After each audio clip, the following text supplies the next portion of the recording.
Assalamualaikum warahmatullahi wabarakatuh. Bertemu kembali dengan saya Aldo Bako, dan di sesi kali ini kita bakal bahas segmen bisnis, yaitu kita ambil judul bisnis mulai lesu. Jangan-jangan ada apa nih ya? Jadi kita bakal bahas sebuah problematika. Nah, problematika ketika misalkan sebuah bisnis yang awalnya rame, awalnya rame tiba-tiba berjalan 3 bulan atau misalkan 1 tahun gitu kan, tiba-tiba mulai lesu gitu kan, terus pendapatan misalkan income mulai menurun. Nah, itu mungkin saya di sini nanti bisa sharing kira-kira penyebabnya apa aja yang bisa dikoreksi ya. Nah, ini berlaku buat teman-teman yang pemula juga bisa, dan buat teman-teman yang mungkin udah sekarang jalan ada udah 6 bulan atau 1 tahun, mungkin ini bisa jadi referensi atau informasi ya, sekedar sharing ya. Jadi banyak hal yang bisa menyebabkan si bisnis kita itu menjadi lesu atau misalkan nggak bergairah. Ada ya bergairah. Nah, kita langsung aja cek salah satunya. Mungkin kalau misalkan nggak menutup kemungkinan, memang kita sadari semua semenjak pasca COVID ya, ekonomi emang nggak di kita aja, semua emang pada jatuh lah gitu kan. Nggak di Indonesia aja, di luar negeri juga semua tingkat perekonomian ambruk gitu kan. Benar-benar kena krisis lah ibaratnya gitu. Tapi ya maksudnya kalau kita bertumpu kepada masalah seperti itu ya nggak bakalan ada selesainya. Masalahnya kan itu kan sebuah masalah, artinya tuh kita jangan fokus terhadap masalah, tapi kita harus fokus terhadap solusi. Nah gitu kan, karena memang dalam segi bisnis itu, nah dalam bisnis itu ada istilahnya itu, yaitu jangan fokus terhadap masalah itu problem gitu kan. Contohnya ya, kok kenapa ya bisnis sepi? Oh, karena memang kita nyalahinnya mungkin pemilu, atau menyalahinnya karena habis COVID, atau nyalahinnya karena mungkin kemarau, semua serba mahal segala macam ya. Itu gak bakalan ada win solution gitu kan ya. Ujung-ujungnya kita nyalahin sesuatu yang nggak bisa kita rubah gitu kan. Kayak misalkan COVID, apakah kita bisa rubah dengan seenak jidat gitu, atau misalkan dengan membalikan tangan itu mudah? Nggak bisa kan gitu kan. Itu faktor alam dan nggak bisa dirubah. Tapi kan daripada kita hanya fokus pada problem, lebih baik kita fokus pada yaitu solusi ya. Salah satunya solusinya ya di video saya yang sebelumnya sering saya singgungkan, yaitu saya mengajak teman-teman untuk bermitra gitu kan, jadi reseller. Sekarang kan awal bulan November kita buka paket keagenan ya, 15 juta untuk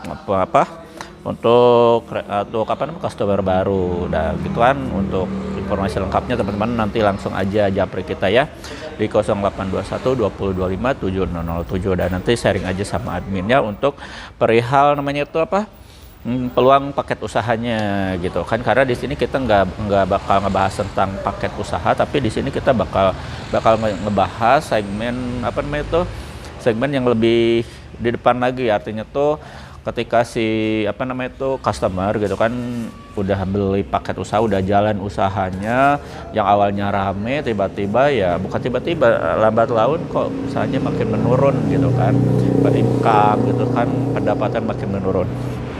Nah, itu mungkin kita bisa sharing salah satunya ya. Kalau ini lebih ke disclaimer ya, ini lebih ke opini saya, dan memang ini maksudnya tuh kita cuma berbagi pengalaman aja sesuai dengan ya yang selama ini saya misalkan lakukan gitu kan. Nah, banyak hal yang perlu dikoreksi ketika si bisnis atau misalkan toko tembakau teman-teman itu, atau misalkan ya punya perusahaan tembakau gitu kan, punya karyawan banyak gitu kan, tiba-tiba pendapatan turun gitu kan. Kalau di sisi yang bisa kita rubah gitu kan, kalau faktor alam kan kita gak bisa ya, itu gak bisa rubah. Kalau ini yang faktor yang sebenarnya tuh bisa kita rubah gitu kan. Nah, salah satunya mungkin kita bisa cek dulu kondisi eksternal ya. Kondisi eksternal itu bisa dari luar gitu kan ya. Dari luar itu bisa berupa pasti dari customer. Coba cek dari customer kan, nanti teman-teman kan punya data customer, nomor teleponnya segala macam. Nah, coba dicek di akhir bulan tuh ada enggak gitu kan komplain yang masuk dari customer. Ya contoh komplain dari customer ya bisa bermacam-macam, misalkan ada, kalau di kita itu kan sistemnya basicnya online ya, jadi kita kirim pakai ekspedisi gitu kan. Biasanya tuh ada produk yang dipesan tapi ketinggalan atau salah produk. Nah, itu bisa menyebabkan komplain gitu kan. Nah, coba cek dari sana apakah memang ada komplain dari sana gitu kan. Abang misalkan teman-teman kirim barang atau produk ternyata salah produknya atau misalnya tertinggal. Nah, itu jangan dibiarin berlarut-larut, cari solusinya gitu kan ya. Untuk solusinya nanti kita kaji lebih dalam lagi di sesi yang lain. Terus atau misalkan bisa juga pelayanan. Kalau misalkan teman-teman punya karyawan itu biasanya gitu kan, karena awal-awal misalkan karyawan itu lebih energik gitu kan, semangat gitu kan, tapi udah kelamaan udah bosan karena memang stuck ya, jenuh ya, kondisi pekerjaan misalkan jenuh, jadi menurun responnya tuh terhadap customer tuh menurun, slow respon. Nah, itu bisa jadi salah satu penyebab traffic order atau misalkan pendapatan dari teman-teman tuh bisa menurun karena adanya ya faktor slow respon. Jadi usahakan, apalagi teman-teman yang misalkan basicnya itu online itu ya kuncinya pertama selain konten, kedua yaitu pelayanan. Jadi pelayanan customer tuh begitu masuk via telepon atau via apapun lah gitu kan, nge-DM segala macam, ngasih komentar, itu harus segera dibalas atau misalkan kita langsung tanggapi, fast respon gitu kan.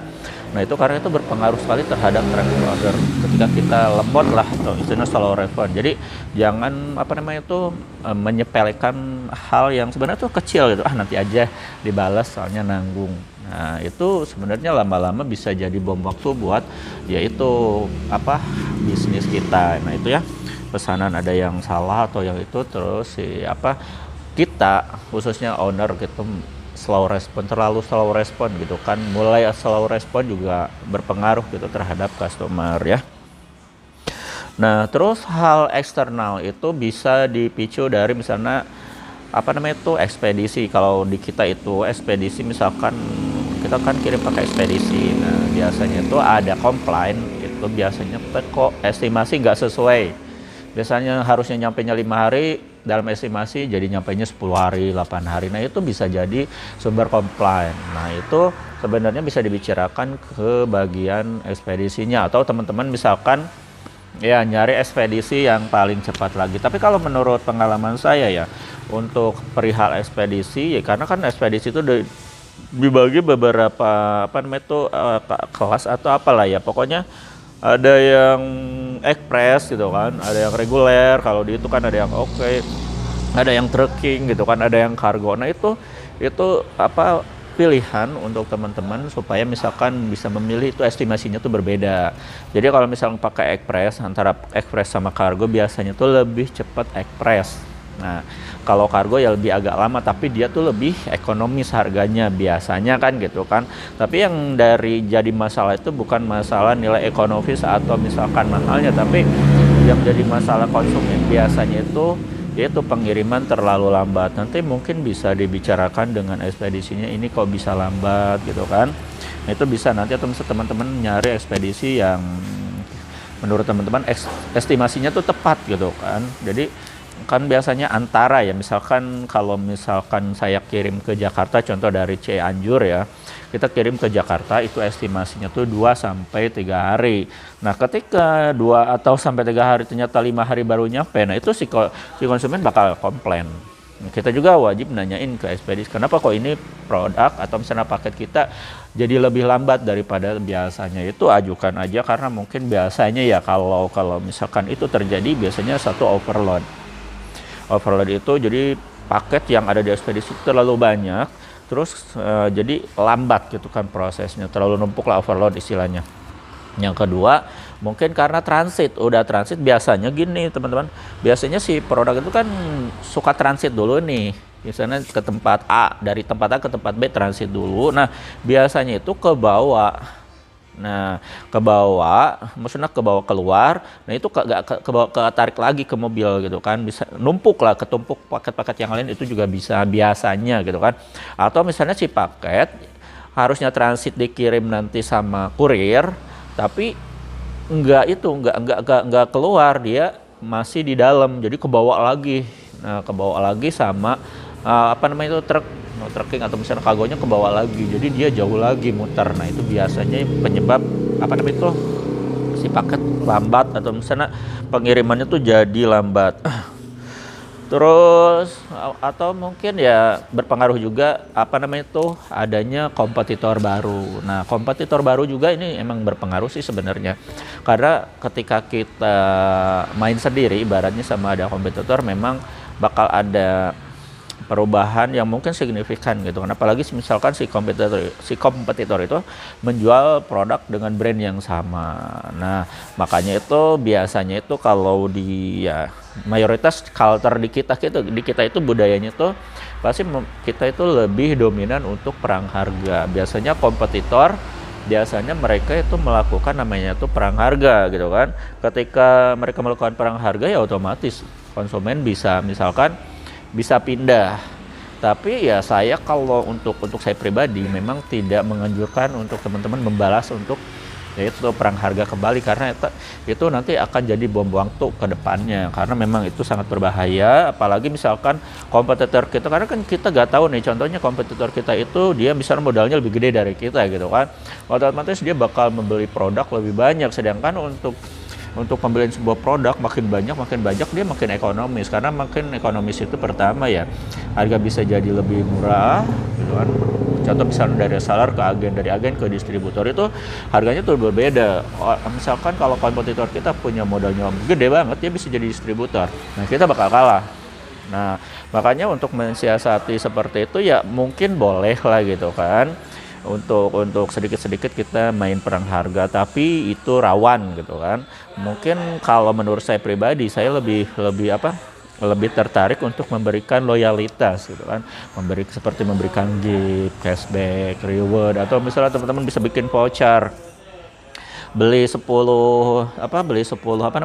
kilo nanti dapat free 10 kilo, atau beli 10 piece dapat 1 piece. Nah, itu bikin voucher kayak gitu tuh lebih menarik gitu kan kalau menurut saya, karena menurut psikologis itu gak ada namanya orang itu gak mau dengan hadiah gift, pasti mereka tuh mau, walaupun ya ibaratnya nilai giftnya itu gak seberapa, tapi itu bisa jadi salah satu daya tarik. Terus bangun namanya itu loyalitas sama customer. Jadi tadi itu jangan slow respon sama customer. Jadi bangun namanya itu ibaratnya tuh psikologi sama customer. Jadi kita itu coba lebih dekat, bisa diajak ngobrol gitu segala macam lah. Jadi ibaratnya tuh kalau dulu kan sering ada istilah pembeli adalah raja. Tapi kalau untuk sekarang itu kita untuk di bisnis itu pembeli adalah mitra berbelanja kita. Jadi kalau misalnya itu mitra, sahabat, itu kita bakal loyal gitu kan. Nah, itu ya, jadi bukan raja tapi mitra belanja ya. Nah, itu mungkin kalau menurut saya di segi eksternal. Nah, kita masih lanjut. Jadi ada dua hal yang biasanya menyebabkan faktor si bisnis kita itu menjadi lesu, yaitu untuk pertama yang bagian eksternal, kedua eksternal dari luar, terus yang sekarang kita bahas yang bagian dari internal. Nah, bagian dari internal itu biasanya tuh ya ada dua aspek. Biasanya dua aspeknya itu berupa dari SDA sama SDM. Nah, kita bahas lagi satu-satu. Nah, jadi di SDA kita ada namanya tuh sumber daya alam. Jadi sumber daya alam itu kita bagi beberapa hal gitu kan. Nah, di sini saya udah ngerangkum. Contohnya misalkan stok nggak diupdate. Jadi ketika teman-teman, contoh misalkan teman-teman awalnya kan ke Aldo Bako beli misalkan paket 1 juta. Nah, gitu kan. Terus aja teman-teman tuh paket 1 juta itu misalkan ada 2 atau 3 produk gitu kan. Nah, ketika awal usaha itu kan respon bagus. Nah, lama kelamaan mungkin si customer udah ya bosen lah gitu kan, karena memang kalau menurut pengalaman saya itu si customer bisa namanya tuh kena stagnan untuk beberapa jenis tingwe gitu kan. Jadi sewajarnya juga sih sebenarnya kalau sebagai makhluk apa namanya itu kita itu lebih apa namanya tuh lebih apa ya, lebih tertarik untuk berselancar mencari atau misalnya ya kayak kita nyari jati diri. Kalau misalkan di Tingway itu kita kayak lebih mencari jati diri mana tembakau yang cocok. Jadi bukan masalah enak atau gak enak gitu sebenarnya. Jadi lebih mencari nih suasana kayak gini enaknya yang mana. Nanti itu misalkan contoh kalau misalkan kayak kemarin kan masih lagi musim panas gitu kan, kemarau. Nah itu bakalan berbeda apa namanya tuh nilai rasanya itu ketika lagi musim penghujan gitu. Misalkan dari apa ketika kemarau mungkin lebih enaknya itu gitu kan, lebih enaknya gitu kan kita pakai yang apa ya, tembakau yang ese misalkan contoh kan, sana yang ese dari pop lah segala macam. Tapi ketika masuk musim penghujan itu kenapa kok bisa berubah agak-agak enak, padahal bukan tekstur atau misalkan rajangan atau misalkan saus yang berubah, tapi memang faktor iklim atau cuaca juga berpengaruh untuk misalkan ke lidah perasa kita. Nah itu ya. Nah jadi untuk musim hujan ternyata pas pakai ini awalnya nggak enak, sekarang jadi enak. Nah itu juga bisa menjadi faktor misalkan apa namanya itu penentu ya. Jadi makanya dalam hal ini saya selalu menyarankan untuk teman-teman coba diupdate rasanya, diupdate. Jadi stoknya itu diupdate. Jadi jangan misalkan kalau jangan mole semua. Jadi harus lengkap lah. Makanya kenapa saya selalu apa namanya itu contoh lah, memberi contoh. Contohnya misalkan teman-teman gini loh. Teman-teman ketika beli ke Indomaret atau misalkan Alfamart atau misalkan ke warung kelontongan, itu kenapa teman-teman lebih tertarik untuk belanja ke Alfamart atau misalkan Indomaret? Karena salah satunya penyebabnya adalah memang karena kalau ketika ke Alfamart kita lebih bisa belanja sesuai dengan keinginan kita. Artinya itu keinginan kita semua ada di sana, karena satu yaitu produknya lengkap, banyak pilihan lah gitu. Jadi salah satunya mungkin produk teman-teman tuh nggak di-up, jadi rasanya itu aja gitu kan, nggak ada varian yang lain gitu kan. Makanya kalau misalkan teman-teman lihat di belakang di Aldo Bako itu, meskipun kita produksi produk sendiri gitu kan, kayak DB sama HM, itu tetap kita ngadain namanya itu ya bermitra sama kompetitor yang lain kayak Tarum Martani, terus apa namanya tuh SW si Wajid gitu kan, terus ada lagi apa namanya tuh Jago Rasa ya gitu kan, ada Barak juga, terus ada Tembakau Nusantara juga itu ada. Nah kenapa itu? Ya itu tujuannya ya supaya kita itu ya pertama nggak kena stagnan, artinya itu si customer itu merasa bosan dengan produk yang kita tawarkan. Nah itu makanya saya selalu menyarankan mungkin ya kalau tapi lihat permodalan dulu. Misalkan kalau sumber permodalannya cukup ya teman-teman up aja gitu, karena memang ini salah satu strategi buat naikin omset. Jadi gini teman-teman, biasanya omsetnya 100.000 per bulan biasanya contoh kan, pengen jadi omsetnya 300.000, gak bakalan mungkin pakai modal yang 100.000, bener kan? Nah omset misalnya 100.000, modalnya 50.000 kan. Nah gak mungkin teman-teman itu pakai modal 50.000 buat ngasilin omset 500.000. Artinya ya permodalan harus di-up ya gitu kan, minimal 10% lah dari misalkan penghasilan kita tuh per bulan berapa gitu, tinggal dihitung aja, disesuaikan gitu kan. Nah jadi yang selanjutnya adalah yaitu permodalan harus di-up. Nah ketika sebuah produk pengen dibanyakin stoknya, artinya modal harus di-up. Dan untuk permodalan saya selalu nyaranin seperti ini. Jadi kalau misalnya teman-teman ngambil sumber permodalan, apalagi teman-teman masih baru sama sekali di bisnis ini, belum tahu misalkan target market, customer belum stabil gitu kan, terus apalagi ya, ya intinya cash flow-nya belum lancar lah gitu kan, itu jangan berani-berani sekali teman-teman tuh ngambil namanya itu permodalan dari bank, misalkan bank emok segala macam, bank konvensional lah seperti itu, karena ya memang itu bakal jadi bom waktu.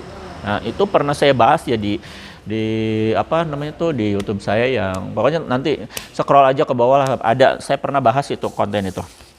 Nah, jadi untuk menambah stok teman-teman jangan sampai si produk itu namanya tuh stoknya itu aja, harus di-up rasanya. Varian rasanya dibanyakin lagi ya. Jadi supaya si customer tuh gak bosen. Ada varian baru, tiap minggu ada varian baru, mau perlengkapan alat lintingnya, mau papernya, mau apa filternya, di-up terus semua gitu kan. Jadi si pelanggan tuh gak bakalan kemana-mana karena memang kalau menurut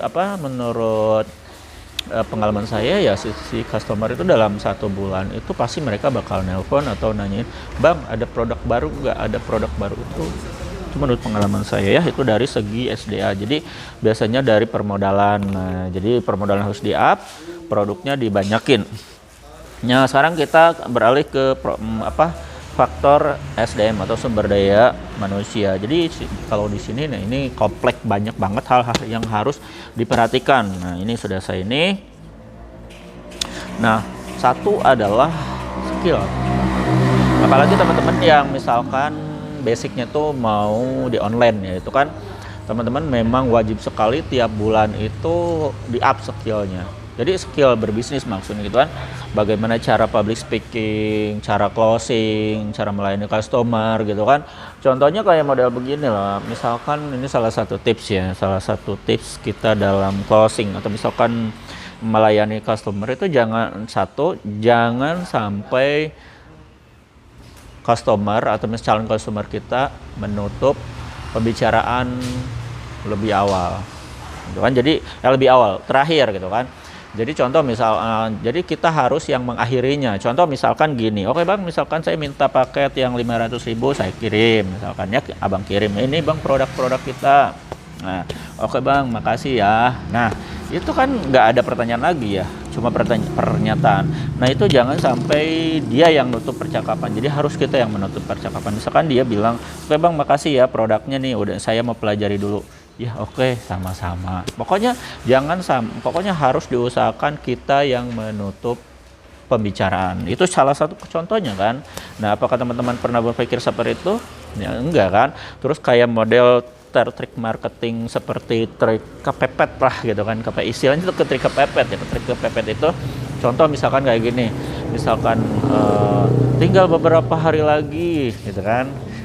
Promo terbatas gitu kan, atau misalnya kuota dibatasi gitu kan. Nah, itu trik bisnis yang bisa teman-teman pakai gitu kan. Nah, itu seperti itu teman-teman pernah dipakai nggak ke usaha teman-teman. Nah, itu kan meskipun ilmu itu sedikit tapi bisa kalau dipakai itu bakal membantu signifikan ke bisnis teman-teman seperti itu. Jadi jangan males untuk update skill.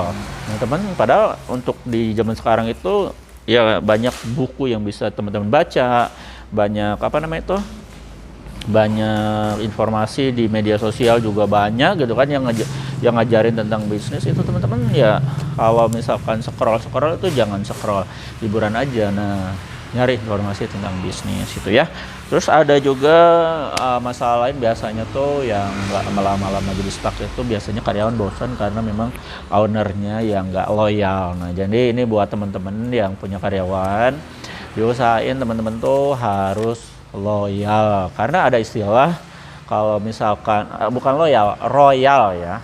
Jadi ada istilah kalau owner royal si pegawai atau karyawan pasti loyal gitu. Jadi jangan misalkan contoh dalam royal itu ya misalkan kalau misalkan untuk di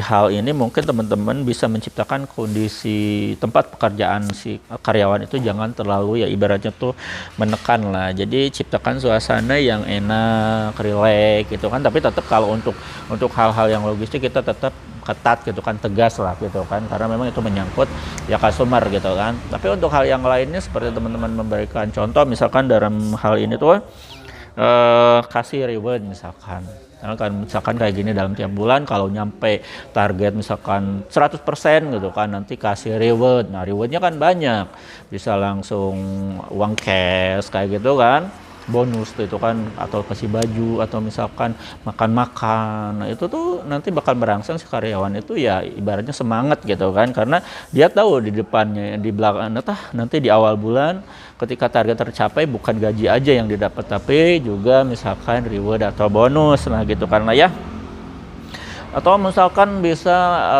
apa ya? Nah, kalau di fasilitas di toko atau misalkan kayak di sini lah kita kasih fasilitas biar nyaman itu pakai AC gitu kan, karena memang agak enak ya kalau misalnya panas gitu kan. Terus emang kalau misalnya untuk di tembakau itu lebih lebih apa bagus juga untuk menjaga si apa namanya itu kadar apa namanya tembakau itu biar tetap stabil gitu kan, biar tetap enak itu ciptakan suasana yang sejuk kering nggak bisa sejuk, ya itu kita pakai AC aja yang paling gampang ya. Atau bisa pakai blower bisa. Jadi ciptakan suasana di apa di tempat toko teman-teman atau misalnya tempat tinggal teman-teman itu yang ada karyawan itu ya dibikin enak lah gitu kan ya, bisa jadi jangan terlalu panas lah. Atau misalkan apa ya, bisa juga kalau misalnya untuk royal itu teman-teman ya, kalau di kita itu ada namanya itu jam makan siang, jadi kita nyediain buat makan siang free gitu kan. Jadi karyawan di kita tuh dikasih makan siang lah kita dari kita, itu salah satunya. Terus kayak kalau saya pribadi gitu kan, saya beli dispenser, jadi mereka dikasih air minum gratis gitu kan, pokoknya ada kulkas segala macam diisi buah-buahan segala macam lah seperti itu. Jadi dibikin nyaman aja gitu kan karyawan biar betah gitu kan. Biasanya kalau betah ya mereka ya loyal gitu kan, semangat buat apa namanya tuh yaitu ngelobi atau misalkan melayani customer. Nah, atau misalkan apa ya, selain reward itu bisa dikasih ini itu, oh ya liburan. Nah itu penting banget itu, kadang ya per 3 bulan atau kadang kalau omset benar-benar gede itu ya per 2 bulan ya kita ngadain healing liburan gitu ya. Itu buat fasilitas yang bisa bikin si karyawan itu betah gitu kan. Nah aja teman-teman, kita ketemu lagi di sesi selanjutnya. Apapun yang teman-teman lakukan saat ini itu bakal berpengaruh buat masa depan teman-teman ke depannya. Jadi hati-hati dalam melangkah, pikirkan sebelum melangkah gitu kan, karena itu masa depan teman-teman itu dilakukan hari ini. Itu aja teman-teman. Assalamualaikum warahmatullahi wabarakatuh.